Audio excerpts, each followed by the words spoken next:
Olá, colecionadores e seguidores do canal Coisa de Colecionador.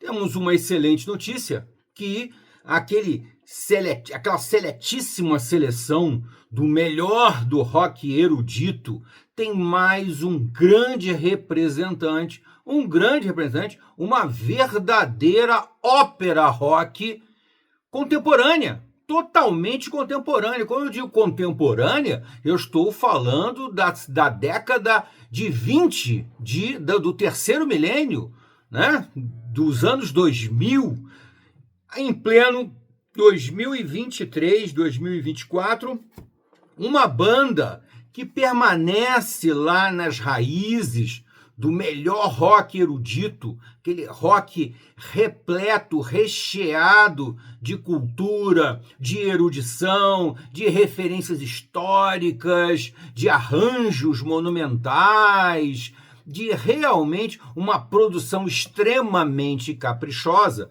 principalmente em termos de qualidade sonora. Uma banda volta a nos surpreender e criar uma peça digna de já estar no hall do melhor do rock erudito, eu diria do melhor da ópera rock, tá? A ópera rock, que foi um termo muito usado lá nos anos 70 para algumas peças, algumas composições, por exemplo, como o Tommy, da ópera rock do The Who, né?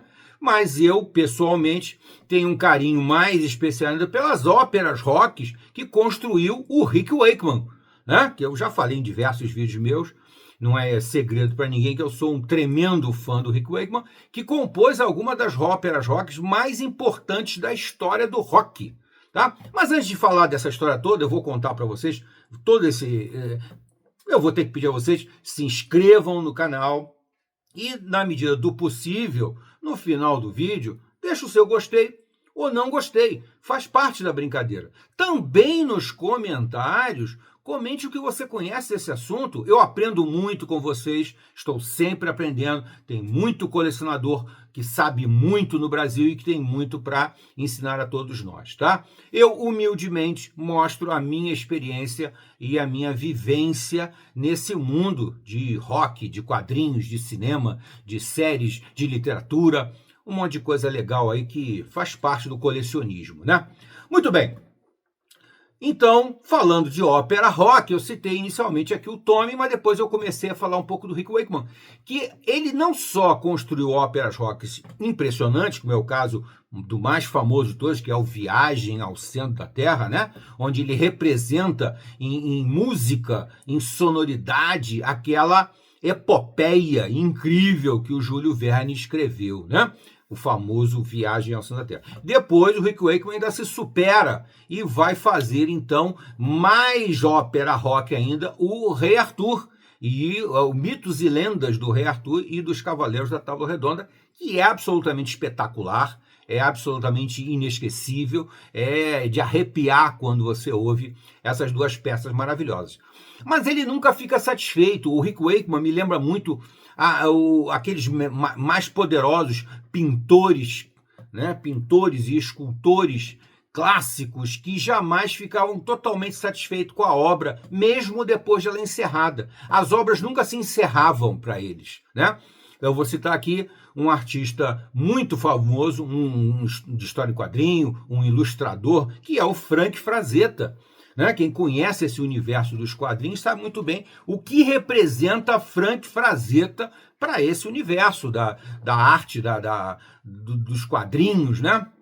A nona arte, né, como o pessoal chama, a nona arte, a nona dos quadrinhos. Frank Frazetta é um dos fundadores disso, é um dos gênios disso, e ele tinha uma marca muito característica, que é essa permanente insatisfação. Ele sempre achava que podia fazer o quadro dele ficar ainda mais bonito. Então tem várias peças do Frank Frazetta no nosso canal, gente, tem um monte de vídeos falando de Frank Frazetta, tá? Se você tiver curiosidade, você nunca ouviu falar de Frank Frazetta e tal, dá uma olhada no nosso canal que tem coisas dele aí. E ele refez várias obras dele várias vezes, se dando a arrogância de um grande artista de desfazer, de apagar uma imagem que já era considerada finalizada, conceituada. Tá? E ele não estava satisfeito, então ele refazia. Tá? Isso tem muitos exemplos na história do Frank Frazetta e de muitos outros artistas, tá, gente? Eu estou citando um artista mais próximo do nosso colecionismo, da nossa realidade. O Rick Wakeman é a mesma coisa na música. Ele parece nunca estar completamente satisfeito, mesmo com as obras máximas dele. Porque é uma unanimidade dizer que Viagem ao Centro da Terra e o Rei Arthur e Mitos e Lendas do Rei Arthur e dos Cavaleiros da Terra Redonda são obras absolutamente definitivas. Uma de 1974, Viagem à Terra, e outra de 1975, o Rei Arthur. No entanto, nessa insatisfação deles, ele se superou quando reviu essas duas obras, acrescentou uma série de músicas, refez arranjos, refez um monte de coisa e relançou o Viagem ao Centro da Terra, se eu não me engano, em 2010, se a memória agora aqui não falhar, e ampliou ela e ficou uma verdadeira ópera rock, com tudo que tem direito, uma verdadeira ópera, tá? Além de orquestra, coral, vocalizações e narradores, e aquela coisa monumental, né, que o Rick Wakeman sempre gostou muito, e eu pessoalmente também adoro. Por quê? Porque tem muita associação com as coisas que eu comecei a gostar na vida. Quando eu comecei a gostar de música na vida, eu gostava de clássicos e gostava de trilha sonora. Trilha sonora, não só de filmes, não, tá, gente? Trilha sonora de comercial de televisão, trilha sonora, às vezes, de novela. Esse sempre foi o meu universo. E eu resumi esse meu universo do clássico com o contemporâneo, com o eletrônico, quando eu conheci o Rick Wakeman. É um espetáculo. Mas eu não estou aqui para falar de Rick Wakeman, eu só fiz essa pequena preleção gigante aqui para falar de um álbum, aliás, 1, 2, 3, nem sei dizer, porque a banda, eu vou mostrar aqui o primeiro álbum, a banda Eloy, a banda alemã Eloy, criou eu nem sei dizer, gente, essa obra incrível. Eu espero que o Eloy ainda componha coisas maiores do que isso aqui. Mas isso daqui me parece ser a obra máxima do Eloy.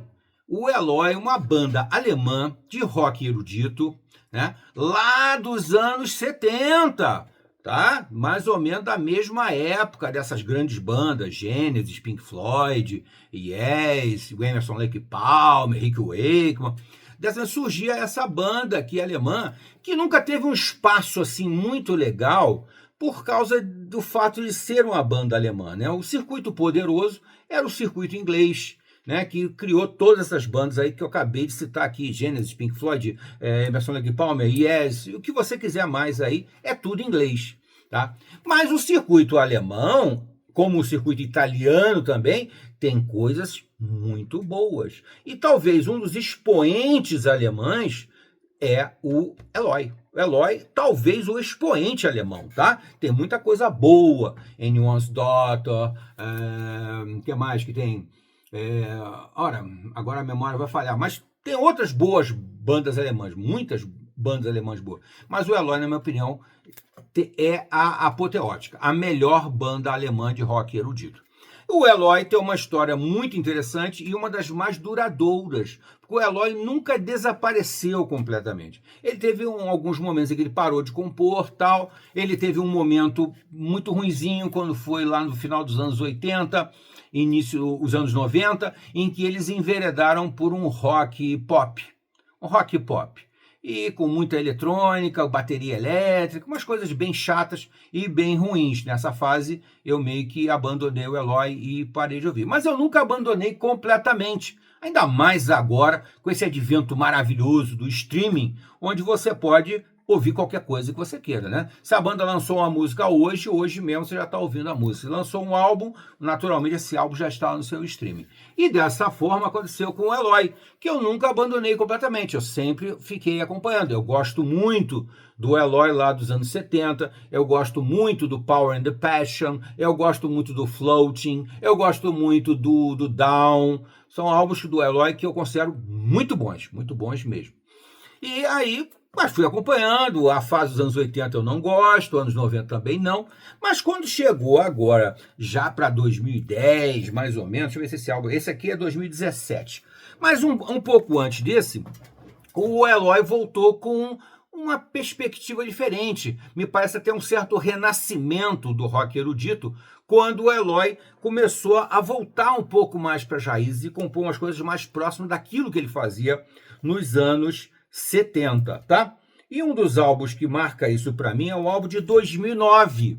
2009 tá aqui, o Visionary, que é um álbum muito bom, tá, gente? É um álbum que já tem aquele DNA, aquela marca dos melhores álbuns dos anos 70. O Floating, o Power and the Passion, o Down, mais ou menos ali com aquela pegada. Eu achei esse álbum muito interessante, né? Apesar de não é um álbum conceitual, é um álbum com várias faixas, mas muito bem integradas, muito bem conjugadas, fazendo um mix muito bom isso aqui. Esse é um álbum que vale a pena, tá?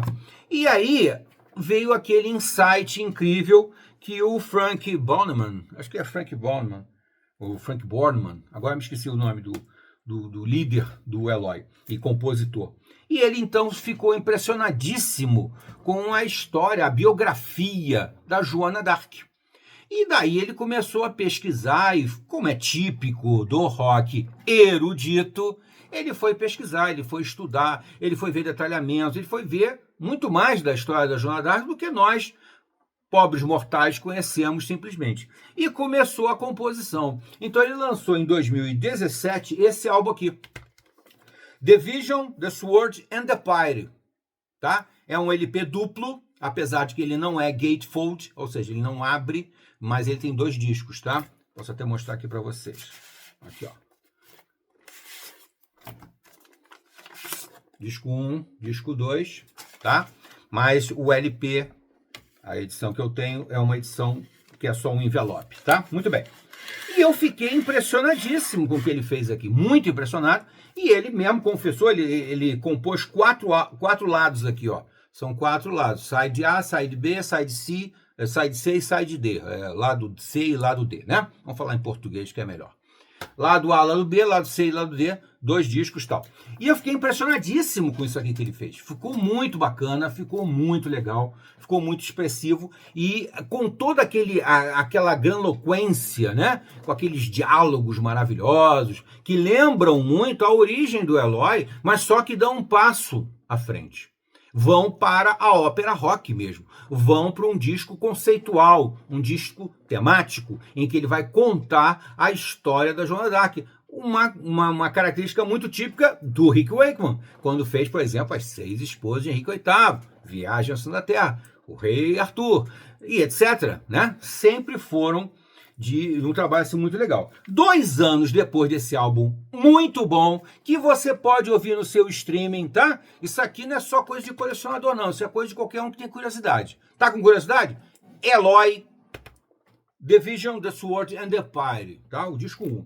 Em 2019, 2 anos depois, deixa eu confirmar aqui, 2019, ele lançou, então, a segunda parte, que seria o final da história, né? O final da história. E é uma curiosidade, porque são 3 lados aqui só, tá? Lado A, lado B e lado C. Você viu que eles não tiveram nenhuma preocupação comercial, que era encher o disco ou deixar divididinho. Não. A preocupação dele era contar a história da Joana d'Arc. Levou mais 2 anos, mas ele conseguiu concluir nesse álbum aqui, que é tão bom quanto o primeiro. É muito bom, com toda aquela grandiosidade do primeiro álbum, com toda aquela grandiosidade de quem, por exemplo, conhece, né, a ópera rock Tommy, que eu já citei aqui, ou o The Wall, do Pink Floyd, né, que são obras grandiosas, né, incrivelmente poderosas. E aqui contando, então, o final da história da Joana d'Arc. Logicamente, como todo bom colecionador, eu tenho também aqui o CDzinho, que é bem legal, porque esse aqui é Digipack, tá? O LP, se você tiver que escolher entre o LP e o CD, eu te indico comprar o CD. Primeiro que a qualidade de som é um pouco melhor, né? Isso é inegável. Mas também a apresentação em Digipack ficou bem legalzinha, tá? Melhor do que a do LP, que só vieram os 2 discos mesmo, tá? E na sequência, logicamente, o Digipack da segunda parte. Também saiu aqui com as 13 músicas e tal. Eu vou até aproveitar para comparar aqui, mas é tudo igual. São 13 músicas, é isso mesmo. Bom, então o Eloy realmente se superou e criou uma obra, um rock erudito, da melhor qualidade, uma ópera rock que podia ser representada com balé, com patinadores, com orquestra, com tudo que tem direito, como o Rick Wakeman gostava de fazer. Esses dois álbuns do Eloy aqui mereceriam, inclusive, uma apresentação bem grandiosa. Não sei se fizeram, tá, gente? Não estou dizendo que não teve, só estou dizendo que seria legal. E não satisfeito com isso, ainda vou acrescentar aqui um álbum que eu já comentei aqui, que é o Echoes from the Past, que é um álbum de 2023, nós estamos em 25, um álbum que saiu há 2 anos atrás apenas, com mais algum material que ele criou, ainda falando sobre a Joana d'Arc. Você vê que a capa aqui é uma referência à estátua da Joana d'Arc, né? Aquela associação do que o Frank Bornemann faz dela aqui com a música, que é espetacular. Esse álbum aqui, gente, que digamos assim seria os restos, se é que se pode chamar assim, né, do The Vision, The Sword and the Pyre, é maravilhoso, é quase que obrigatório. Pode ouvir também. E também, logicamente, como colecionador, eu também tenho aqui o Echoes from the Past no CD. Tá? Só que esse álbum aqui, como os outros álbuns fizeram sucesso, esse LP aqui, ele saiu gatefold. Então, esse LP aqui, Echoes from the Past, vale a pena comprar o LP para quem é colecionador. Agora, não tenha dúvida também que o Digipack aqui é muito legal, é muito bacana, também atende muito bem aos seus interesses, tá? Então fica aqui essa dica para você. Você com certeza tem o seu streaming aí favorito, o seu YouTube Music, o seu Spotify, sei lá o que você quiser. Não deixa, acabou de desligar nosso videozinho aqui, vai botar o seu gostei, não gostei, e depois você vai para o seu streaming, pega lá e vai ouvir Eloy. Você pode começar ouvindo aqui o The Vision, The Sword and the Pyre, parte 1. Depois você vai logo para a parte 2, ouve tudo, a ópera rock completa. E depois não deixa de ouvir também o Echoes from the Past, que é de 2023. Um de 2017, um de 2019 e esse aqui de 2023. Todos eles muito bons mesmo. Senta naquela poltrona que você gosta, mais legal que você tem aí, a sua cadeira favorita, seu lugar favorito, a sua cama, não sei. De repente um fone de ouvido com uma qualidade boa mesmo, um bom fone de ouvido, ou então numa parada de som realmente também bem legal. Bota o seu streaming para tocar aí, Eloy, The Vision, The Sword and the Pyre, The Vision, The Sword and the Pyre, ou seja, a visão, a espada e a pira, né? Resume a vida da Joana d'Arc, né? Ela teve uma visão, ela falou com Deus e tal, aí logo depois ela foi para a guerra, guerreou com a espada e finalmente ela acabou morrendo de uma maneira muito trágica, né? Muito lamentável na pira, ela foi queimada, né? Todo mundo conhece essa história da Joana d'Arc. E eu tenho certeza que depois de ouvir isso tudo aqui, você vai querer saber mais da história da Joana d'Arc, que é o que acontece com o rock erudito. O rock erudito leva você à erudição, à cultura, a querer saber mais detalhes, e aí você vai querer ler a história da Joana d'Arc. Eu mesmo fiz isso, fui dar uma pesquisada a respeito dos títulos das músicas e tal, fui dar uma pesquisada porque eu sabia muito pouco, sabia o básico, né? Que todo mundo faz. E é o normal do rock. O Rick Wakeman me fez ler Viagens na Terra. O Rick Wakeman me levou a ler os mitos do Rei Arthur e dos Cavaleiros da Távola Redonda. Isso é a essência do melhor da música, do melhor do rock. Até a próxima.